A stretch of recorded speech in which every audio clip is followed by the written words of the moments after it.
Hello guys, back with another video, and today actually I'm going to talk about one of my most favorite books, Twisted Fright by Cora Reilly. And since I'm actually using the front camera, I know the picture has been mirrored, so you can actually clearly see the name. But it's called Twisted Pride by Cora Reilly, and actually it's a part of a series called the Camorra Chronicles, and it's actually the third book of the series.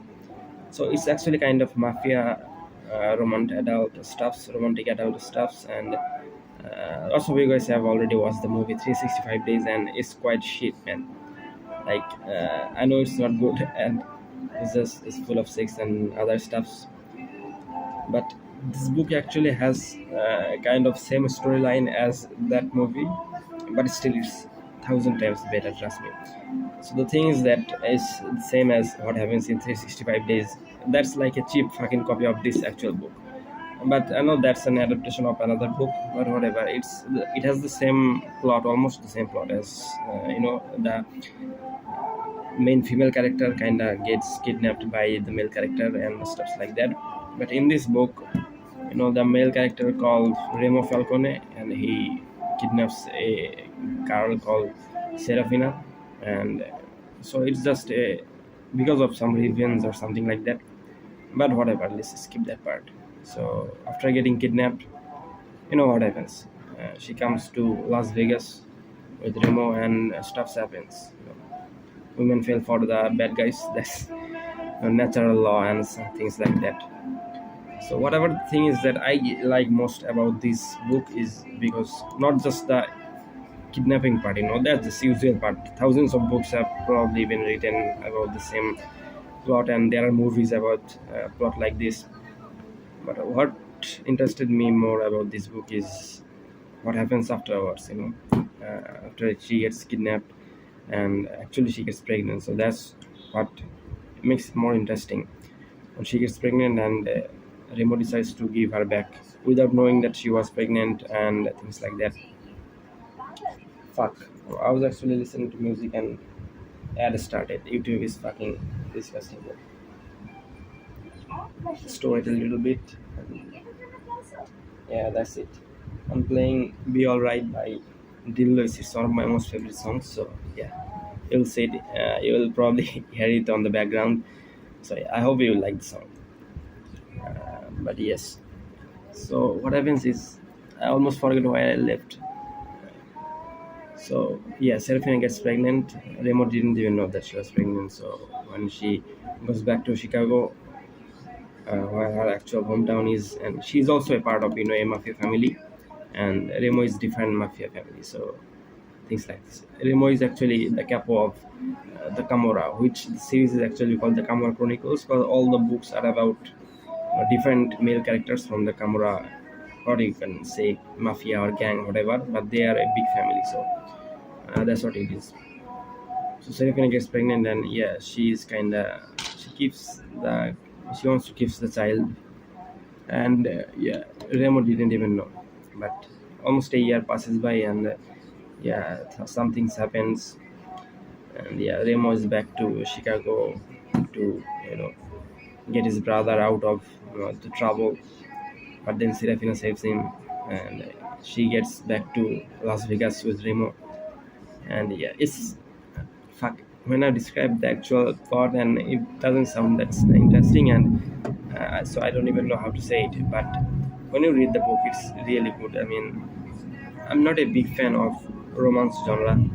I don't read a lot of books on romance genre, and I don't even watch movies of romance genre. So I don't like this. I'm not a big fan of this genre.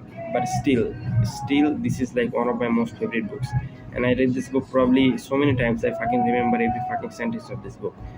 And one more interesting thing is that this cover is actually edited by me. So the thing is that the cover this book actually has is just a pic of a blonde wearing wedding dress and running. The cover looks pretty good, but still, the cover looks kind of light. I wanted a darker version of the cover, so yeah, I made this cover by myself. Not that I edited or illustrated the whole thing. I downloaded this painting from Google and changed the color a little bit, color or the saturation, whatever you can call it. Then I added the title, the name of the writer, and the what the name of the series, title of the series.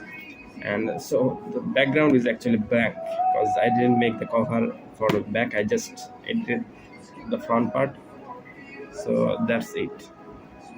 I know I'm a shit reviewer, you know. Maybe next time before making a review videos, I will probably write a script before making the actual video, so that I can make videos with more information and speak more so fluently or something like that.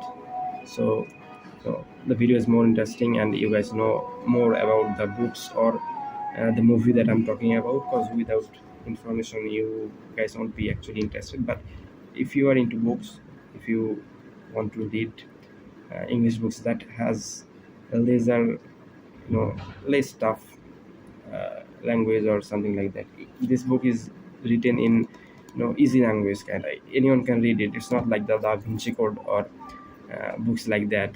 Those Robert Brown and other writers write.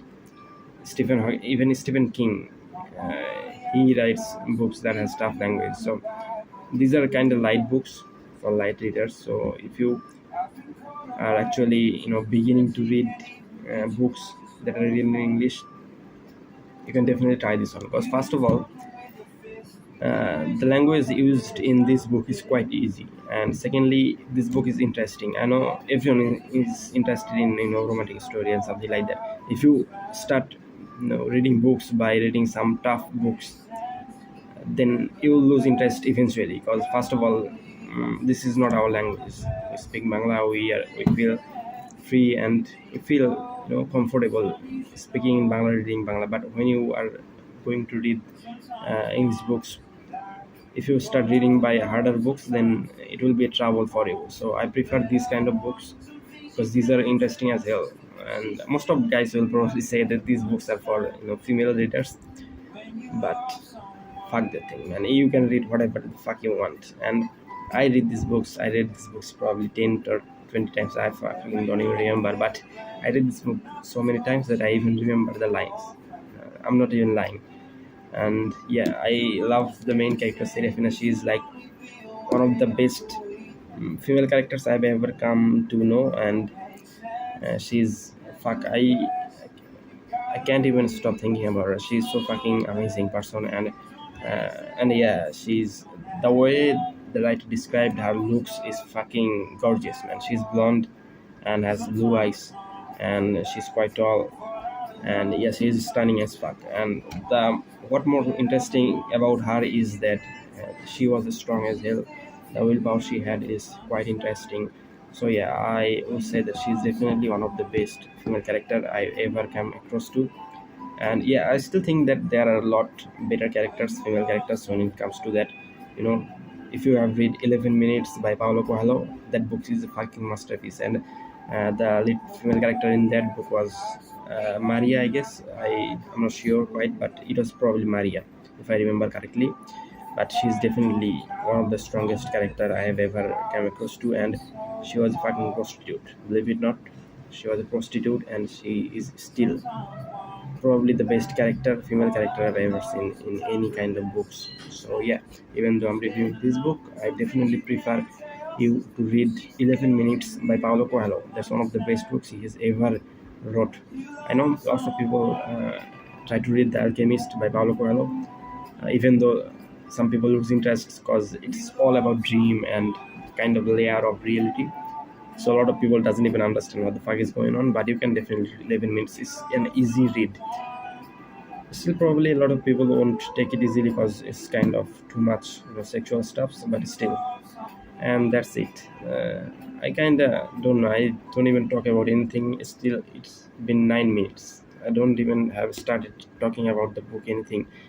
So yeah, I'll just end the video here. And next time, when I make video, I'll probably write a script so that I can talk, with better information and better details about the books or movie or whatever. But that's it. Thank you very much for watching the video, and yeah, hope you watch the next video. From now on, I will probably make videos whenever I get time. So yeah, that's it. Thank you very much for watching the video, and see you next time or whatever. Stay happy, stay well, and I'll see you soon.